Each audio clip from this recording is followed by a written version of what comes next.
What's up, everybody? Welcome back to the Tape Never Lies pregame show. I'm Ivan Vargas. Bears versus San Francisco 49ers today in San Francisco.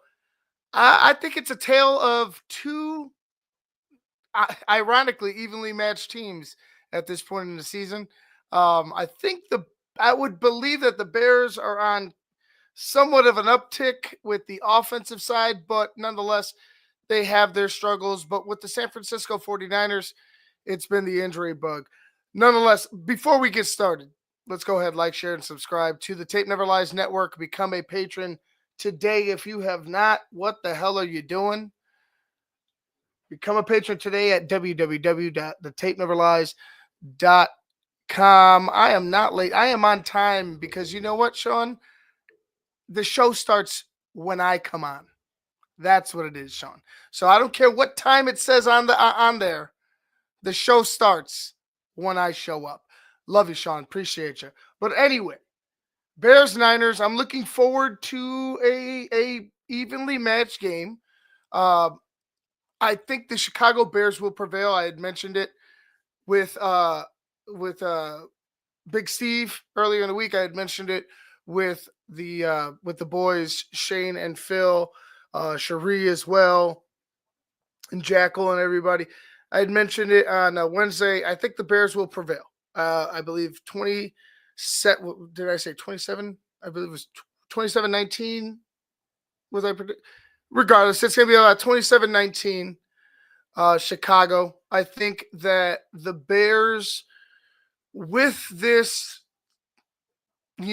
turmoil, they've got a guy who has, I would say, steadied the ship, right? Who has somewhat done the job of everybody, I would say. I wouldn't say somewhat. He's done the job of Eberflus. He's done the job of Waldron. He's done the job of, everybody, pretty much everybody in the organization except for Kevin Warren. I know Cap, or it's a kind of running joke, but I believe it was started on Cap and Jay Hood. But he's gonna build the stadium soon, right? And it's been remarkable, the climb of Thomas Brown. And I would just say, like I said, support him. Like, just whatever happens here in these 5 games, just support Thomas Brown, because this guy has been given the fucking shaft. And they're said, hey, man, go ahead and do something with it. It's kind of embarrassing if you think about it, that a guy who failed to become your offensive coordinator all of a sudden jumps 2 spots and is your head coach. It's kind of embarrassing, the mindset of the front office and of the ownership, that you had this guy come in to be your OC, and he had he's already, like, as you can see, he's already won over the players, but he had that X factor, right? He had that chip on his shoulder.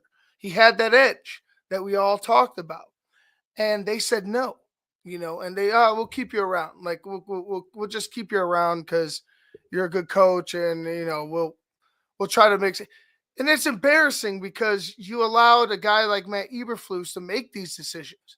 In retrospect, obviously we see that Matt Eberflus in decision making, at least on offense, or as a CEO of the football team, not good, right? So it is what it is. But Thomas Brown seeps through the cracks, gets into this position, and he's got the ear of Caleb Williams.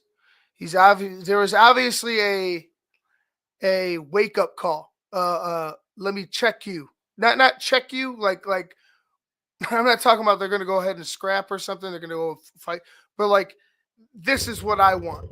Let's go ahead and check. Let's go ahead and meet each other. Let's communicate and meet each other. This is what I want, right? You're not doing what I want right now, so this is what I expect, and that happened. Thomas Brown was the one to do that. So I'm looking forward to Thomas Brown and seeing how he runs the game, how he manages the game, the clock, and keeps the offensive play calling, you know, in his pocket as well. Like he's going to have to manage a lot. So, what Shayne had told us, or excuse me, had told me last week, and I thought it was just perfectly said, is that, if Thomas Brown, with all this stuff and everything, and he's saying the right things, and he seems like a coach on the rise 100%, regardless of what happens, if he's our coach or not. But if he can't handle this pressure within 5 weeks, then he probably isn't the guy, right? If he can't handle the situations within these 5 weeks and seeing what not to do, in the first pretty much 3/4 of the season,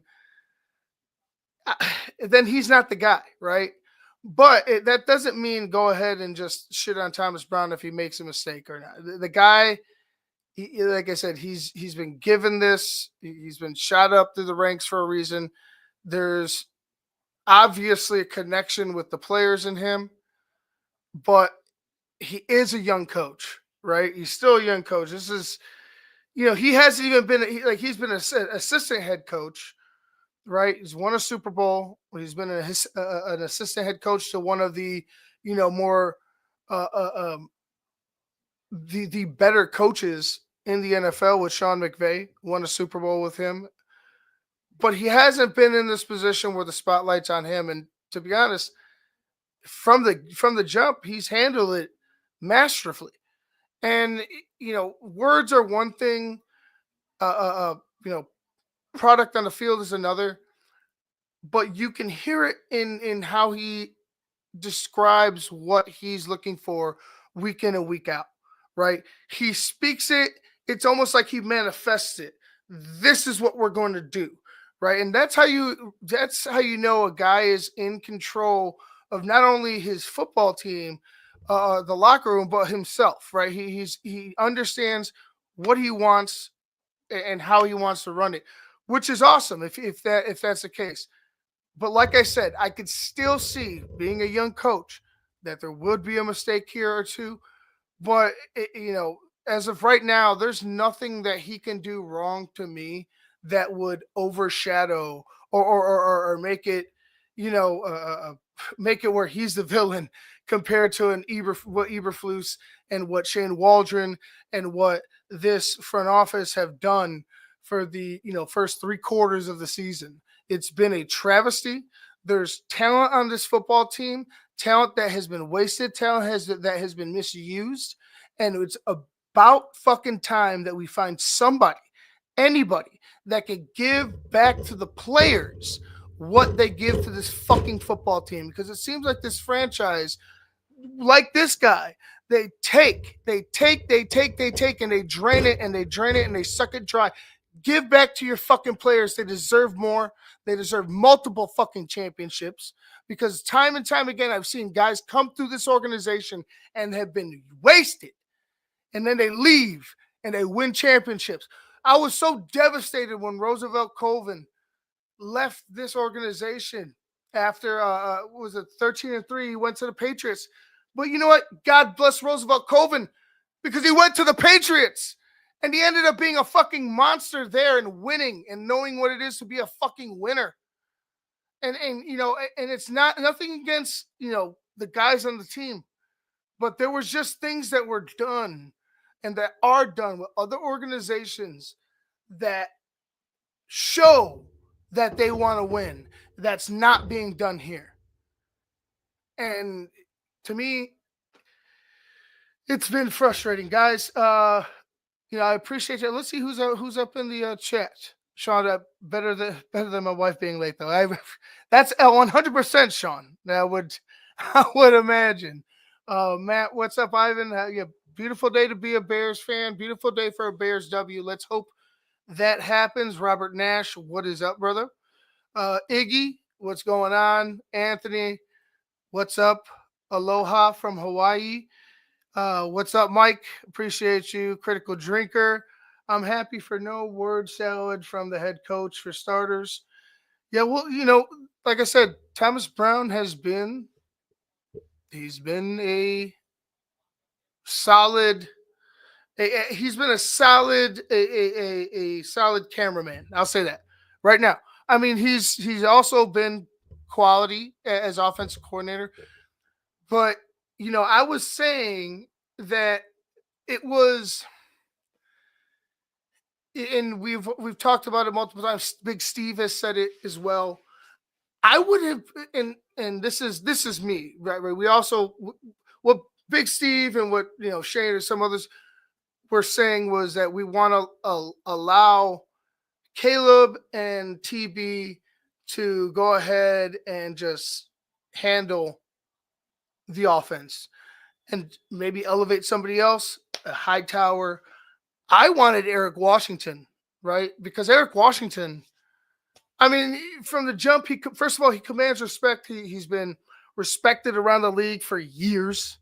He's already been around here with with some of our favorite Bears. You know what I'm saying? So it's not like he can't sit in front of a camera and be direct and be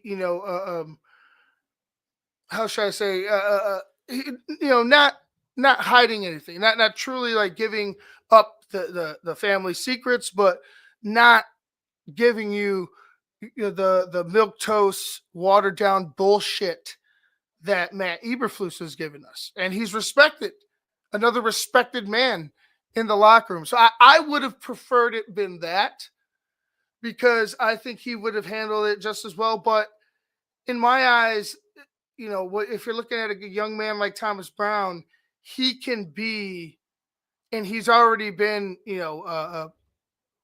offered, some other jobs and stuff like that, but he can be that next dude. He can be that next young up and coming head coach that all of a sudden, is a Mike Tomlin, like people have been saying. And I wanna pull back on the Mike Tomlin comparisons, because it's like, hey man, I want that. Trust me, I would love it if Thomas Brown was Mike Tomlin. But this is Thomas Brown, so let's just see it. Let's just see it play out. I'm not saying he can't become what what we all hope that we could get from any head coach, but let's just allow him these 5 games. Let's see what he does. Let's see how the team responds. Uh, because there's some big games left. There's divisional games left. We still have to play our division. After this, we can get revenge from what from the 3 games that we just saw and lost from. We could still get that revenge, but it starts right here in San Francisco today. And let's allow Thomas Brown. Let's give him his grace. Let's give him that room. If the Bears come out and they fucking shit the bed and they look like ass, we could jump all over them. But as of right now, allow him to work. Allow him to try to build his type of, I guess, culture in the locker room for the last 5 games, as one of my son's toys is going off for absolutely no reason, which is really fucking creepy. But anyway, yeah, Thomas Brown, looking forward to it. Caleb Williams. Caleb Williams just continues for me to, like I said, there's nothing that is more important than his progression. And it's hard to say that he's going to, win any type of accolade this year, right? I really don't give a fuck. I would rather, his his career be measured by championships, right? Instead of rookie of the years or offensive player of the years or things like that. So for me, I really don't give a fuck. Like, let him, Jaden Daniels, Bo Nick, win it. I don't give a fuck. What I care about is his growth as a quarterback and our growth as a football team. That's the most important thing. Not him losing a individual accolade in his rookie season. That means nothing to me. What means everything to us, and what should mean everything to us Bears fans from should have been for forever, right? But what should be the biggest fucking you know thing that we grasp onto is wins and winning Super Bowls. Like, and it starts with winning games and learning how to close out football games. Let's see if the Bears can do it. The Bears have been in every football game. They've been in every football game. Oh, there's my guy. They've been in every football game. Oh, there we go. There we go. What's up, Steve? They've been for the most majority of the season. But they don't know how to win. They don't know how to close out wins. And that's something for me that they need to overcome. They need to figure out. And if Thomas Brown, can be that guy, then so be it. But let's just allow him to go ahead and grow, go ahead and I think there's going to be some mistakes here and there, but he only has 5 games. You know what I'm saying? See, so give him the grace that he deserves. But watch how the team responds after a firing of a head coach and after all the turmoil. Let's see how they respond as a football team to Thomas Brown.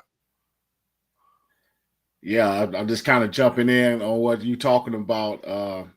And I think, you think about it, and happy Sunday football game day, Happy game day, Steve. everybody. What's up, critical drinker and Matt? What's up, man? Um, yeah, man. I think that's the biggest thing is how this team is going to respond to when you have a firing. You always see that response out of a team, and sometimes you don't. But I think, and this is one of those occasions where I think the writing was kind of on the wall where you're going to see a response and you hope for. I think I don't think there's much pressure on Thomas Brown. Um, regardless of winning or losing, because he showed what he can do. He's helped get Caleb back on track, but how much worse can you do than the damage that Eberflus and Shane Waldron has done? I think you just go out there and you go out there and take your steps like he sounds like he does. I think the pressure is going to be on the players. Obviously, they are vocal with their disdain for Shane Waldron. And then you saw a response out of the offense. They had to step up for Thomas Brown. Now that they got him out of there, and the same thing goes for Eberflus. Granted, yeah, he sucked, but they were the loudest voices to try to get this thing done. Jalen Johnson and Keenan Allen and DJ Moore, people saying certain things about the leadership and and Jalen had to be the voice, the loudest to kind of maybe, who knows what would have happened if he didn't do that. But now they have to respond, and I think they will. I think they will. And this game is strange where people are putting a lot of predictions in that the Bears are going to get this one. And, the writing's on the wall. San Francisco's banged up. We made this change at the head coaching position. We're primed. We got to end this streak. So interesting game with all those different factors included. Yeah, and I'm thinking the Bears, because of the injuries to San Francisco, the struggles this year, we're at an even playing field, right, Steve? And I feel like at this point, looking offensively, that we're actually on an uptick because of how the offense has responded to Thomas Brown. Now, how does this team as a whole respond to the firing of Matt Eberflus? Do they, Thomas Brown's biggest, I guess his number one goal, really, when he got interviewed, was what? To unite the team. That was the biggest goal he had put out. The team's got to be united. We can't have clicks. We can't have this fractures. We can't have that. So if he can unite the team, and if the team is united under Thomas Brown and they bought into him, that is a huge plus. And that's a huge plus going into a game knowing that this team has been hurt. This team is hobbled. They're, they are the San Francisco 49ers. They have all these accolades, but what have you done for me lately? right? Janet Jackson. So like, you got to go ahead and see it for what it is. This team could win this football game. It's all about how they respond to Thomas Brown and the firing of Matt Eberflus. Have they bought into Thomas Brown immediately, or are these guys still a bunch of individuals masquerading as a team? Yeah, and I think like I said, the Bears are the gift that keeps on giving when it comes to a football season, and being with a losing record. Obviously, it's just been remarkable. The spotlight this organization's been under with on the positive end in the all season, and then obviously the controversy and the Civil War, and then now you get to this point where it's like, okay, Hard Knocks, all that stuff, and then it's like excitement, and then it's just been a wave of different emotions this season, and just kind of like soap opera type of stuff going with the news that you get out of Hallis Hall. It's just they are the gift that keeps on giving. But the thing you get to do today is watch the product on the field. Regardless of that press conference earlier this week with Kevin Warren and Ryan Poles, you're able just to get to it, because it was interesting, because after that you got to hear Thomas Brown speak, and it kind of got you back to where it's just, hey, we're just happy to hear this guy speak. He like kind of was able to balance the temperament with us all. I felt, especially in my perspective, like after hearing that, then you hear him talk, you're like, okay, catch, let's level out. Let's focus on this guy and what he's bringing, talking about it's a violent game, and these things that I haven't really heard a head coach from the Bears speak. Like talking about playing with violence and physicality. You just didn't hear that from Eberflus. And those are things you would typically hear from a coach. That's the game. I talk about physicality. I talk about these things with my youth program. You would think it is quite easy, but some reason Eberflus didn't talk about these things. So it was refreshing to see him talk about this stuff. Now we get to see what he's going to do and how this team responds, and this gives you something to watch, and be excited for it. And the number one thing is Caleb's progression. Absolutely. The number one thing. I'll say Trebron. I'll try it. You know what I'm saying? Unless it's GRH Bon. But I don't know. We'll say Jabon. Want to bet Eberflus is watching, rooting for San Francisco? Yeah, maybe. Who knows? Obviously, he wasn't.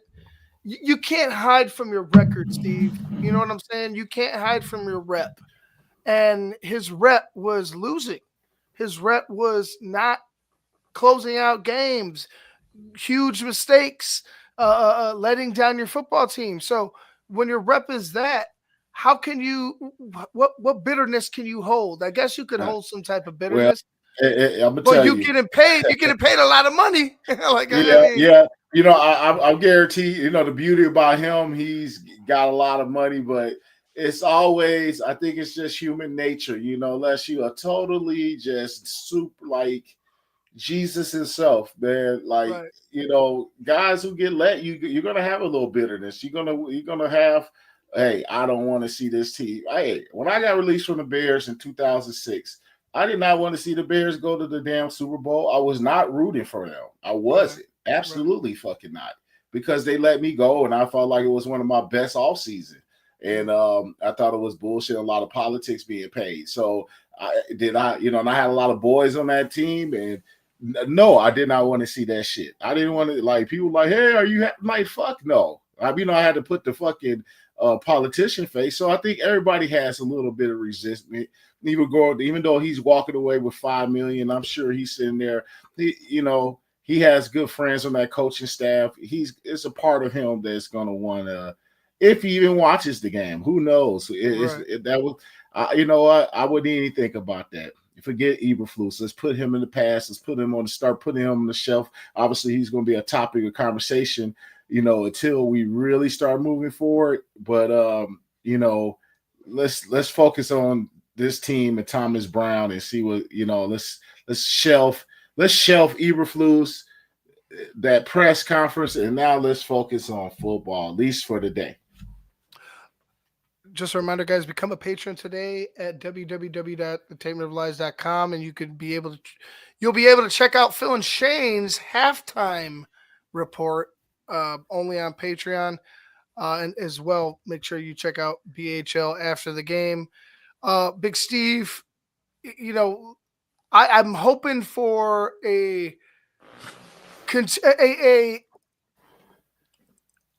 continued effort to run the football, right, and not allow Caleb. Like, I want it to be a good mix, and we talk about that, complementary football, but there needs to be a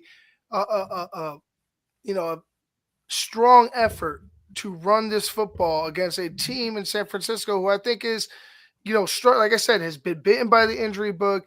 You got to be able to alleviate some of the pressure from a young quarterback.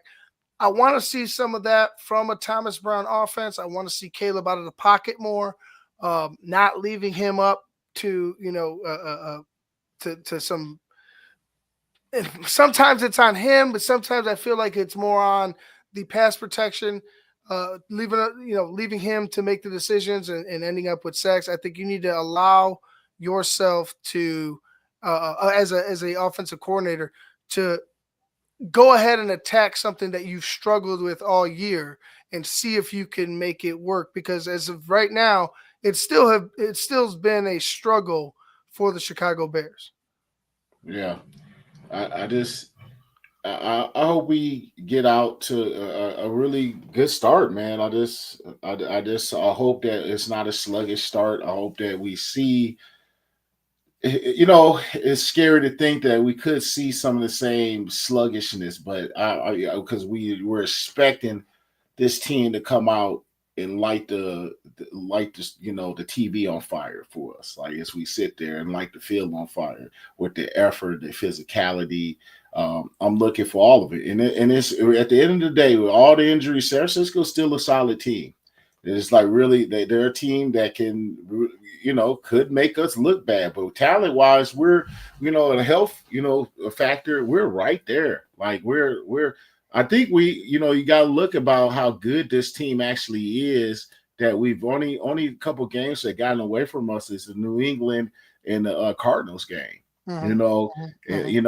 We are top 10 in red zone efficiency on in both offense and defense. You know what I mean? Like those are, I think, and I heard all this shit. I don't know. I can't give the credit to wherever I heard it. It was just heard it, but and that's when we're the only team doesn't have a winning record with those stats. You know what I mean? So efficiency in the red zone. So we got a good team. It's been like we've lost some games based on situational football, based on getting off the slow starts. So I would like to see. I think we're capable of turning this thing around today. And I think when I said I wasn't going to pick the Bears again, it would take some drastic things for me to change, and obviously. I'm leaning towards the Bears, and whenever we start getting those predictions, I'll give you mine. But I'm excited. I just it would be heartbreaking just to see a flat effort if that happens. That would be the worst case scenario today. I know 100%. And you got another question, Big Steve. Do you want to see some more blitz packages on defense? I feel like our line can't get enough pressure, and we get carved up in the run game too often. I think you talk about Eric Washington, right? Didn't he blitz a lot because over the preseason, Eberflus gave him an opportunity to call the defense, and I remember he was being really aggressive. Am I wrong? That was so long ago. Man, I'd lie if I told you I remember. I just remember him being pretty aggressive with blitzes. And when he was calling the defensive plays in the preseason. So I would think we would see something different than what we have been. Like what got this guy fired? What was giving us issues? Sitting in his own, like, it's your call now, Eric Washington. You can call the blitz. You can do things different. hopefully Thomas Brown can kind of give him some some information, some advice to how to come in, and you have been a guy who was co-coordinator, and now here you are, opportunity. Like maybe he could give him some advice to be aggressive, be you, you know. So maybe Eric Washington might be a little more aggressive, and that would be nice to see. And you know, and we don't play so soft and so passive or conservative in long down situations.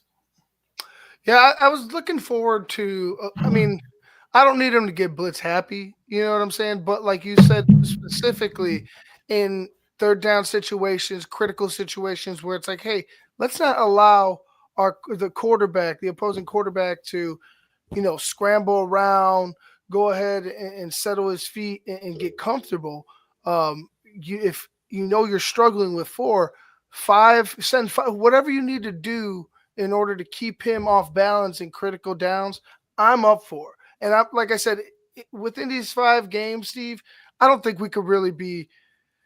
I mean, we could definitely be critical, but we can't go ahead and put this on any of these guys. Maybe a Hightower because he's been the special teams coach, but uh, uh, Thomas Brown or Eric Washington, they need to just go ahead and be themselves. Like, don't go ahead and try to make it Eberflus. Like, and for us watching and analyzing, I don't think we need to pigeonhole them into that. Just let's see what they do as coaches and allow it to be in the next 5 games. Because right now, I'm looking forward to what we could add. Who wants to be here as football players?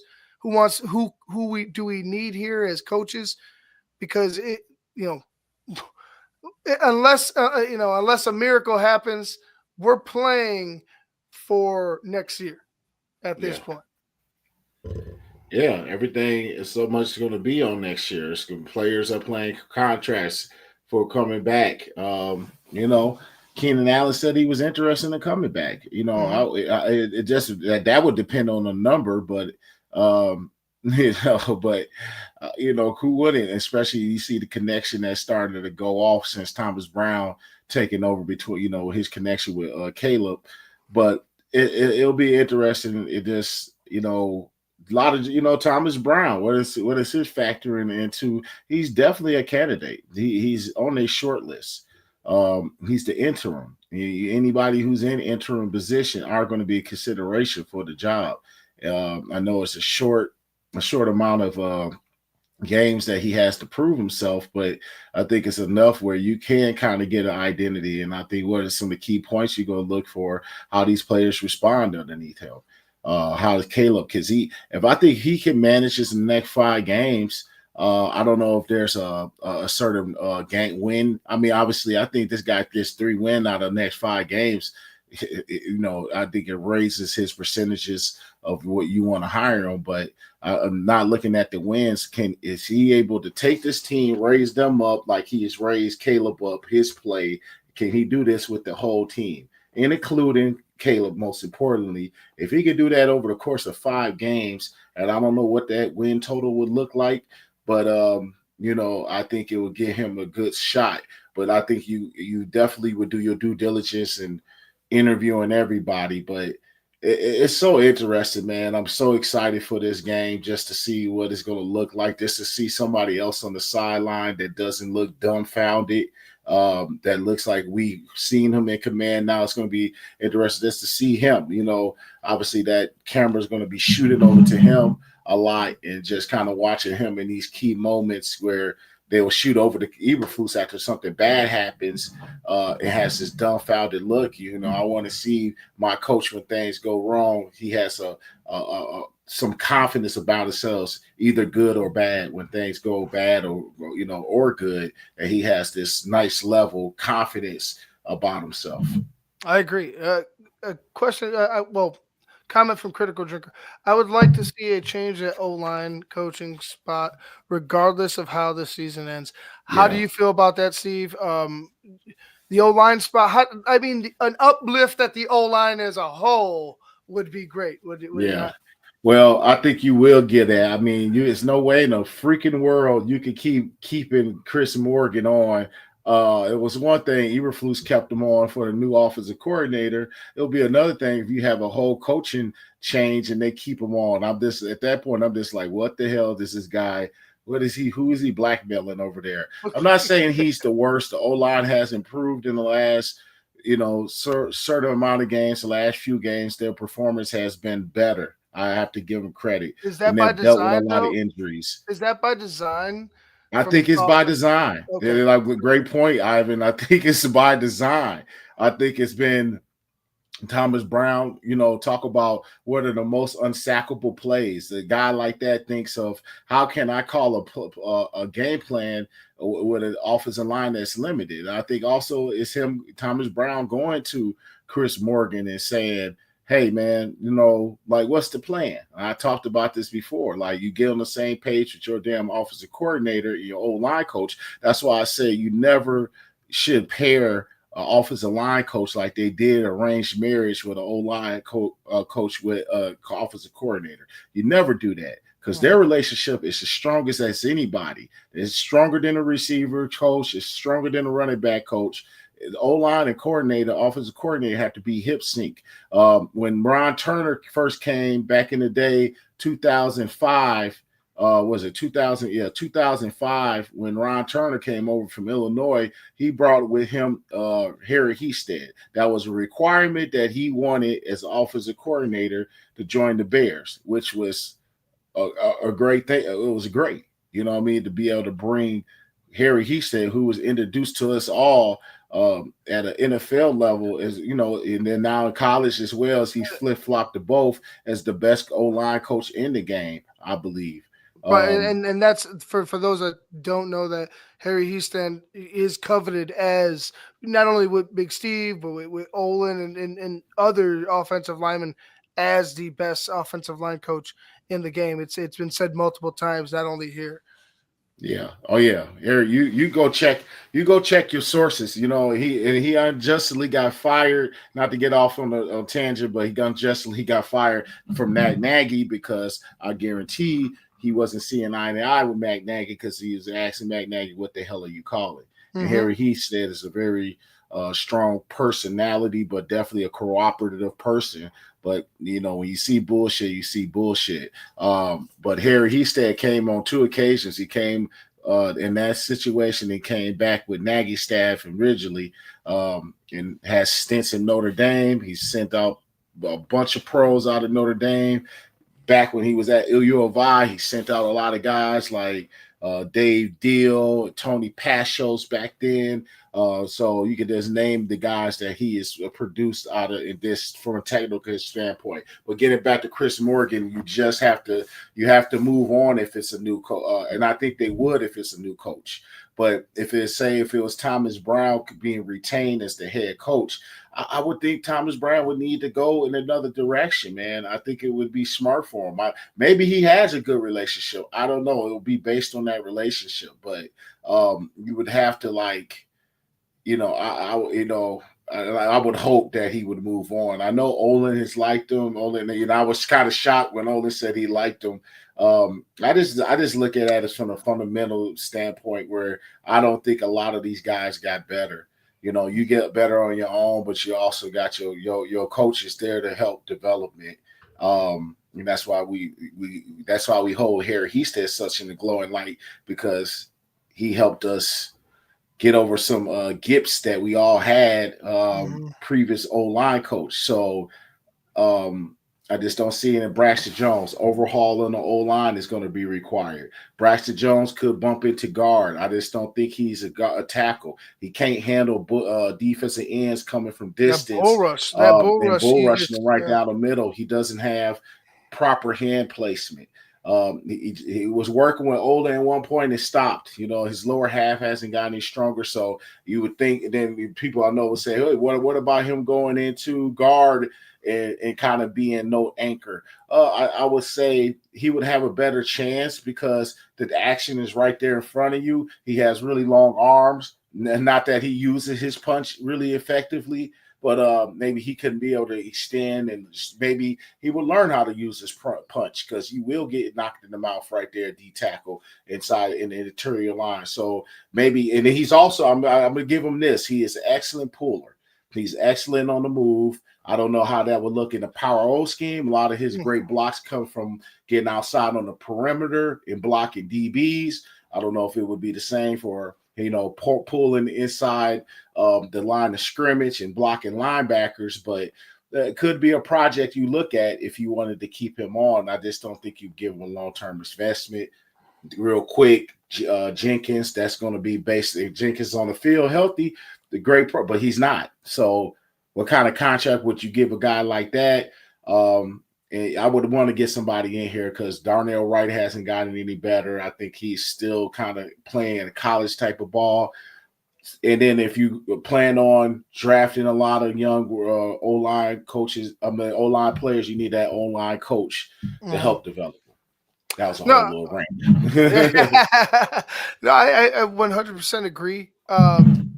I feel like as of right now, you have to, if hypothetically it is Thomas Brown, it's you keep Thomas Brown, everybody else is expendable.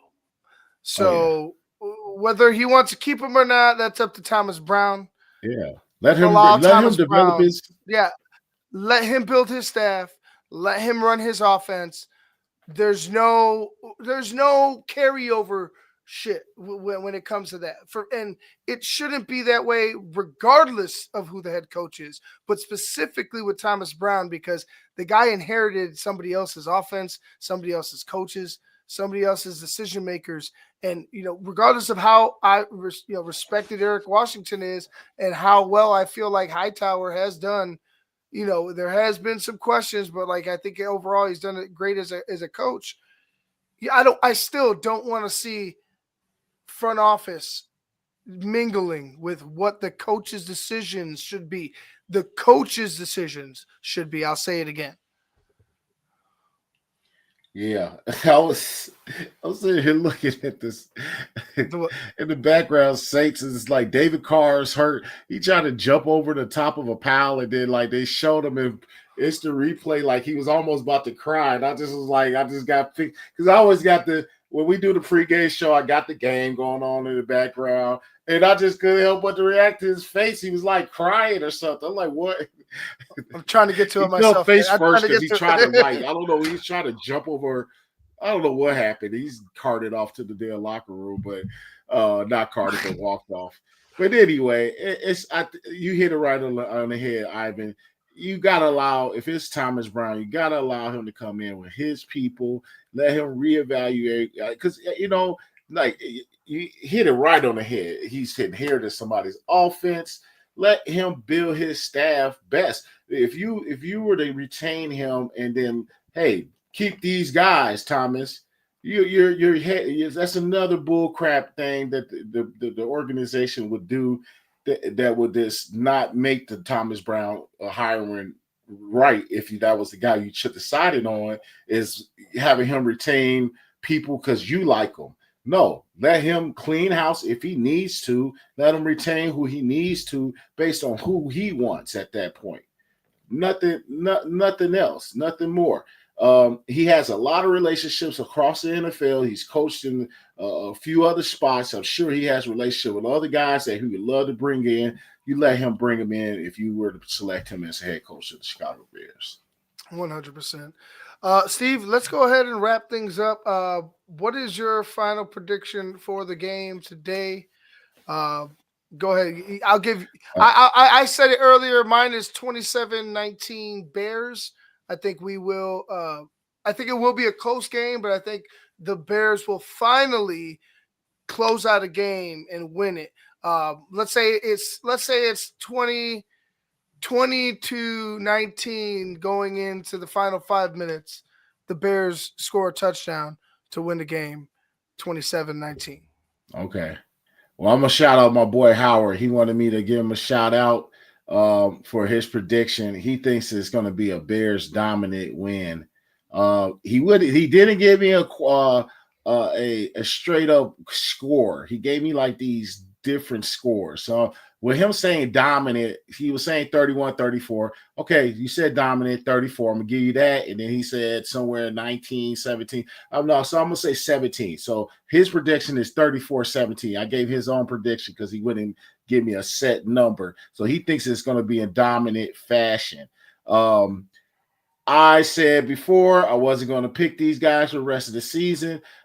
These circumstances have changed where I feel I can now, and based on San Francisco and based on how they played the last few games where they've been right there.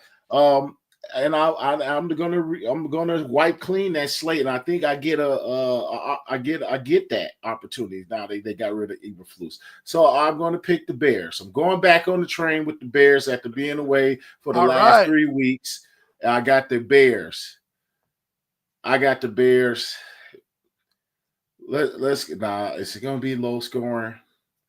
God dang it. That's the question. And are they going to explode? I don't know. So no, I don't think they're going to explode like that. I think I'm going to get the Bears 24 and I'm going to go 49ers 14. I think it'll be a 10-point victory. I don't think it'll be Bears control the game. We found ways to win, turnovers. But I'm not. I think 24 points is good. I don't think I'm just going to leave us in the 20s and we go Bears with a victory on the road. We haven't played really well out of San Fran. I think it's time to we go out there quite often. Honestly, we play in San Francisco quite often. If you look over the years, we played out there. Feels like quite frequently. So I would love to see the Bears kind of get off that snide. I have no facts of, what that looks like, but as far as their past, but I just don't think they have one out there recently. And let's get that going and let's get in this losing streak. Yeah, and let's get back home for some Thursday night football. Mm-hmm. Yeah, I'm looking forward to seeing what this team has to offer. Like you said, hopefully they don't lay a dud, but I don't think so. I don't think with the way that Thomas Brown has how Thomas Brown has made an impact so far, I think this team is going to respond well. So for Big Steve Edwards, I'm Ivan Vargas. Appreciate you guys. Make sure you like, share, and subscribe to the Tape Never Lies Network. Make sure you become a patron today if you want to check out the halftime report from Shayne and Big Phil. Black Phil and Big Steve. Big Phil. And Black new one. Big Phil. Big Phil. Jeez. Big Phil. Black Phil. Big Phil. You gotta with Shayne and Phil. Oh man. Go ahead and become a patron today and make sure you check out BHL after the game. As always, I'm Ivan Vargas. That's Big Steve Edwards. And we'll check you guys out later. We appreciate you. Peace.